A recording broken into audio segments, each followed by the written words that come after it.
Have you ever seen like a level in a video game you think, man, I would like to live there? Or you think, hey, I wouldn't want to live there, that looks like hell. Well, that's what the question we're going to figure out today in Sonic the Hedgehog 1991 on the Sega Genesis. Green Hill Zone is our first act, obviously, and it looks like a pretty nice place to live. Now let's ignore the fact there's a bunch of badniks all over the place, because at the end of the game, Sonic gets rid of all of them, so we can assume, for the most part, that this place is usually enemy-free. And yes, there's a lot of loop-de-loops and stuff going on here. One of the biggest issues of this level is the fact that there are random-ass spike trips and giant pitfalls everywhere. There's a lot of other things you might need to look out for, like this random spiky thorn bridge thing, which is always spinning. How does that work? I wonder. In this section during Act 2, well, there's an invincibility box, pretty nice, but if you want to traverse here as a normal person, you have to jump over these giant pits, and between them is spikes. Now, how these spikes get into the middle of a green hill area, I do not know. But if it were a random person who's walking through there, well, they wouldn't survive most likely. But other than that, there's really not that much extreme going on in this level compared to some other Future Sonic levels. So if you wanted to like camp out, grill some marshmallows, what am I talking about? Also, some of the platforms here, well, they're not very stable. But there's a lot of animals, good amount of trees here, and for the most part, minus all the badniks that may or may not be there, there's plenty of area just to chillax and just build a place. This area looks pretty nice. Well, other than the fact there's an Eggman boss fight here. So yeah, Green Hill Zone might be the most livable area of the Sonic game of the first one. The Sonic game of the first one, what does that even mean? I don't know. And here's the livability area on the left side or right side, wherever I decide to put it, text-wise, to showcase what I think it is desirability of living here. Not that you really would want to live here, unless you are a speedy blue hedgehog that can jump through walls and stuff like that. Jump through walls. You can't jump through walls. I have no idea what I'm talking about. And then we get screwed up immediately with the next zone, Marble Zone. So the first thing you might notice is the fact there's lava everywhere. And, well, humans don't really do well with lava. In fact, I don't think anyone really does well in lava, other than maybe some random lava monster. But I don't think any random lava monster is watching this video. So not only is there very little grassland, there seems to be a lot in the forests and stuff like that in the background, but we're not really dealing with the background, we're dealing with the foreground right now. Plus, it looks like that area is a little far away. Also, if you didn't notice that some of these platforms here, well, if you get on them, well, they'll immediately burn and fall down, so that's not very useful. And speaking of which, this whole entire thing seems to be a giant temple where that grass was. And this temple, well, it's not very human-proof, even though it looks like maybe some humans have built it, as there's tons of squashing traps which will instantly kill you, as well as spiky chandeliers and spikes coming out all over the place. Like, geez, whoever built this did not want anyone coming here. And you think you might be safe from lava here? Well, you're not, because it turns out there's more lava pits everywhere. Like, yeah, this is definitely a place you want to be. Just from all that lava, it will be so hot, your skin will be melting just by walking into this chamber of heat. So just like any place here that'd be somewhat livable, like survivable, not even just global, like would you even survive it? Well, the survivability here is incredibly low, we'll be honest right off the get-go. Any place that's near lava is extremely dangerous due to the fact there seems to be a lot of fire traps and lava falls all over the place. And even the above ground is very not safe at all, seeing as it's very narrow, it's very slopey, meaning it's not really relaxing to lay on, and plus there's still a lot of lava up here, so it's pretty much, this is a pretty terrible area to be, unless you're somewhere in that background of all the trees and mountains. Even then, that doesn't seem very luxurious. So overall, don't live here. Not that you would, because you can't, but if you were in a video game, this is a place you would choose not to live. Springyard is a very interesting place, since it's like a city area, kind of. It's kind of like an urban, like, park, maybe? Yeah, Springyard Zone is a pretty strange zone when you think about it. As well, it does seem like there's a city in the background. What Sonic's actually currently running on is just a bunch of concrete blocks in the middle of nowhere with random springs here and there. And the commute to get to work would be hell over here, because you gotta wait for these slow-ass blocks to move out your way in order to get to your job at McDonald's. Not to mention there's random spike balls in weird, strange places, just trying to get to point A to point B. I don't know what architect thought that was a good idea, but whoever it was, they did not care about human safety, that's for sure. This is another thing like Marble Zone, where it seems like the background seems like a pretty livable place with nice little buildings in the background. No, not that you can see it much, since Sonic's usually high up in the air in this stage. But if you were in the area where Sonic is, it doesn't seem very livable at all.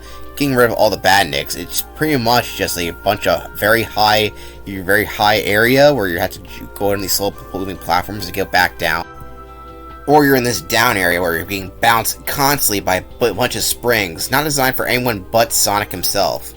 Now, if you're a human, jumping on this red spring here and falling back down would probably kill you, so it's not a very safe area.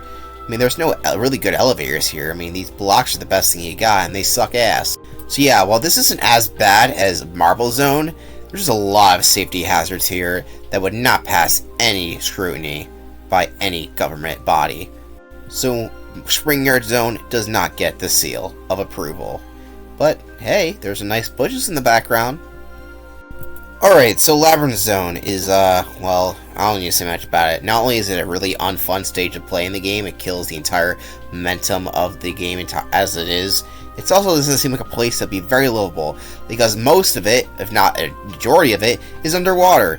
And guess what? Humans cannot breathe underwater. You can hold your breath for a while, sure, but going for all these little narrow passageways while also holding your breath and having to find these air bubbles is already as hard as hell as Sonic. Now imagine being a random ass dude doing it. At least you could swim, but still, it's not very pleasant, is it? Besides, you wouldn't really want to live in an ancient temple built by some random owl people, because they have spikes everywhere, and in order to get out of here, you have to do a lot of swimming or jumping up random platforms. Not really made for the random person. This is a place that the people did not want you to be in, so you might as well not live here, or even just try to survive here. Just avoid this place at all costs. The most survivable thing is pretty much near the end of each of the acts, where there's basically just a bunch of stone and one signpost, but there's nothing really else to get. There doesn't seem to be any food or really anything else resource-wise you can even use if you are in this little area. So overall, Labyrinth Zone is pretty terrible to live, and also is pretty terrible to play. Why is this zone so fucking bad? Alright, Starlight Zone. This zone is pretty good. And hey look, it's another city zone. Here it seems like we're in the highway of the city, as the city is in the background. And it seems, I don't know, it kind of reminds me of a highway. Life is a highway, you know? One of the main problems with this is mostly the badniks here, but we're just going to assume that this area was not built by Eggman based on the city in the background. I don't think he would build something like that. But maybe he did, but who knows? One of the issues is these fire things that shoot fire at you. There's not too many of them. And the fact that it seems like we're pretty high in the air. In fact, this whole area seems like it's even really finished being constructed wherever it is. So whoever this is probably going to be in new high-rise apartments that just aren't completed, maybe. Plus, look at that. In order to get up there, you have to run up on a slope. That doesn't seem very safe. Well, we expect us to have a skateboard in order to go up these half-pipes? I don't even know. I mean, they do have traffic cones here to tell us not to go up here. So safety is a concern for the people who are building this. And there is some plants here and there. So it's not too bad. And if we could go into the background there, we could go to a random building. So it doesn't seem that bad, but from what I understand, taking a closer look at this map, it looks like it's an under construction building. And there does seem a lot of places to chill out, and this seems like a great place if you had a skateboard just to skate down these hills. And not too bad for the most part. There is some areas that aren't that great, but so far this actually might be the second best level to live in, if you want to do so. And plus, the music is so good. You gotta love the Starlight Zone music. It's so good!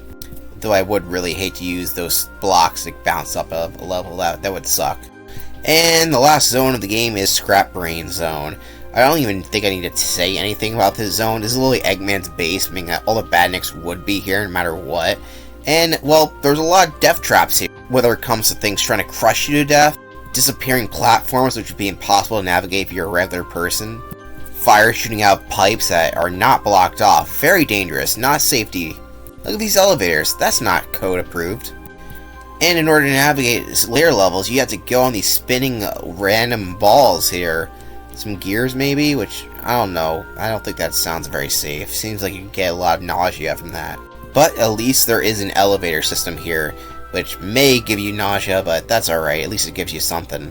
I mean, this area definitely just seems like a factory area.